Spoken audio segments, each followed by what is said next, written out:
अस्सलाम वालेकुम dear student, आज आपके लिए ये पेपर लेकर आई हूँ ऑब्स्टेट्रिकल नर्सिंग का, जो कि बहुत ज़्यादा इम्पोर्टेंट है। तो अब हम इसे देख लेते हैं। ठीक है, 40 मार्क्स का हमारा सब्जेक्टिव पार्ट होता है, जिसमें बाज़ का तो इस तरह क्वेश्चंस होते हैं 1 2 3 और 4। ठीक है, जो 1 क्वेश्चन है वो भी 10 मार्क्स का है, मीन्स 4 क्वेश्चन है तो जो 4 है वो कितने 10 मार्क्स जो है वो कैरी करते हैं, तो 40 मार्क्स हमारे हो जाते हैं। लेकिन देखिए, कुछ क्वेश्चन इस तरह के भी होते हैं कि जिनमें जो है 5 नंबर है, 3 नंबर है, 2 नंबर है, एक क्वेश्चन उसके आगे जूस बने हुए हैं। ठीक है, तो अब हम ये देखते हैं ये किस तरह है। तो इसमें सबसे पहले describe the function of placenta. देखिए, फंक्शन ऑफ प्लेसेंटा ये ऑब्स्टेट्रिकल नर्सिंग में भी आया हुआ है और ऑब्स्टेट्रिकल में भी आया हुआ है। ठीक है, कितना इंपॉर्टेंट है। उसके बाद डिस्कस द कंपोजिशन और एडवांटेजेस ऑफ कोलेस्ट्रॉम।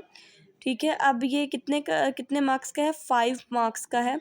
इसमें हमने डिस्कस भी करनी है कंपोजिशन कोलेस्ट्रॉम की, और क्या बताना है, इसके एडवांटेज ऑफ कोलेस्ट्रॉम बताना है, जो कि बेहद इजी क्वेश्चन है, बहुत इजी क्वेश्चन है। ठीक है, ये भी मेरी वीडियोस में आपको मिल जाएगा, ये कंपोजिशन एंड एडवांटेज ऑफ कोलेस्ट्रॉम्स। उसके बाद है discuss the normal physiological changes during pregnancy. Very very important long question, 8 marks का है। क्या है कि जब प्रेगनेंसी होती है तो कौन कौन सी जो चेंजेस हैं जो यूट्रस में आती हैं। ठीक है, फिजियोलॉजिकल चेंजेस ड्यूरिंग प्रेगनेंसी। ठीक है, जो वीमेन है वो किन किन चीज़ों को फेस करती है, इनमें हमने वो सारी चीज़ें बतानी है कि जो उसकी यूट्रस है उसका साइज़ जो है वो लंबाई में भी ज़्यादा हो जाता है, चौड़ाई में भी ज़्यादा हो जाता है, वज़न में भी ज़्यादा हो जाता है। जो उसके सेल्स होते हैं, मसल्स होते हैं, वो हाइपरट्रॉफी हो जाते हैं या जिस तरह थिक हो जाते हैं, बाद में जाके थिन हो जाते हैं। ये सारी चीज़ें हमने इसमें बतानी होती हैं।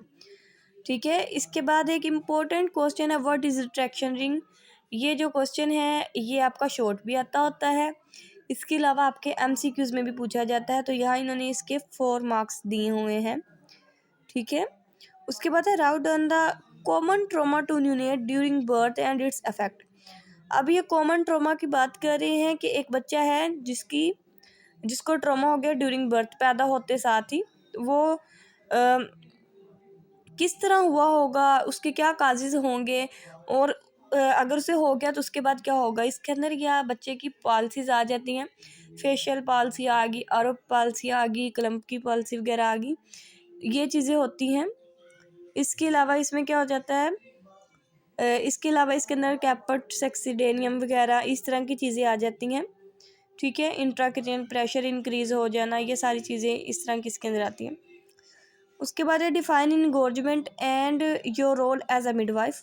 ठीक है, ये इनगोर्जमेंट ये ब्रेस्ट में हो जाती है। वो कह रहे हैं कि आप बताएं इनगोर्जमेंट क्या है, और अगर आप एक मिडवाइफ हैं तो आपका रोल क्या होगा, आप पेशेंट को किस तरह डील करेंगे या पेशेंट को किस तरह मैनेज करेंगे। ठीक है, तो क्वेश्चन जो भी एग्जामिनर ने पूछा है उससे पहले अच्छे से रीड करते हैं, देखते हैं कि एग्जामिनर हमें क्या कह रहा है, तो फिर हमने उसे अटैम्प्ट करना होता है। What is hyperemesis gravidarum? Very very important question, hyperemesis gravidarum। ठीक है, जैसे मॉर्निंग सिकनेस होती है, ये 3 मंथ तक रहती है, पहले ट्राइमेस्टर तक रहती है, लेकिन hyperemesis gravidarum में काम इससे ज़्यादा हो जाता है। जो प्रेग्नेंट लेडी होती है उसको वोमिट रहती है, उसके जो इलेक्ट्रोलाइट्स होते हैं उनकी इम्बेलेंसमेंट हो जाती है। ठीक है, पेशेंट को डिहाइड्रेशन हो जाती है, तो ये होता है hyperemesis gravidarum। किसी जगह पे पूछा गया हाइपरेमेसिस ग्रेविड्रम, और बहुत सारी जगह पे इसकी मैनेजमेंट भी पूछी गई है, जैसा कि ये देखिए इसी में explain the causes and nursing management of hyperemesis gravidarum. अब ये कह रहे हैं हाइपरेमेसिस ग्रेविड्रम की काज क्या है और इसकी नर्सिंग मैनेजमेंट क्या है। तो ये क्वेश्चन सारे बहुत इंपॉर्टेंट है, बहुत ज़्यादा इंपॉर्टेंट है। जो भी बच्चों के अब एग्ज़ाम्स हैं, अगर वो इन सब क्वेश्चंस को फॉलो करते हैं, इन्हीं की प्रिपरेशन करते हैं, तो इंशाल्लाह बहुत बहुत अच्छे मार्क्स से वो कामयाब होंगे। तो ये बहुत इम्पोर्टेंट पास्ट पेपर्स हैं जो मैं आपके लिए लाती हूँ। तो डियर स्टूडेंट, आप मेरी वीडियो को व्यू किया करें, लाइक किया करें, सब्सक्राइब किया करें। तो फिर मुलाकात होती है नेक्स्ट वीडियो में इंशाल्लाह। अल्लाह हाफिज़।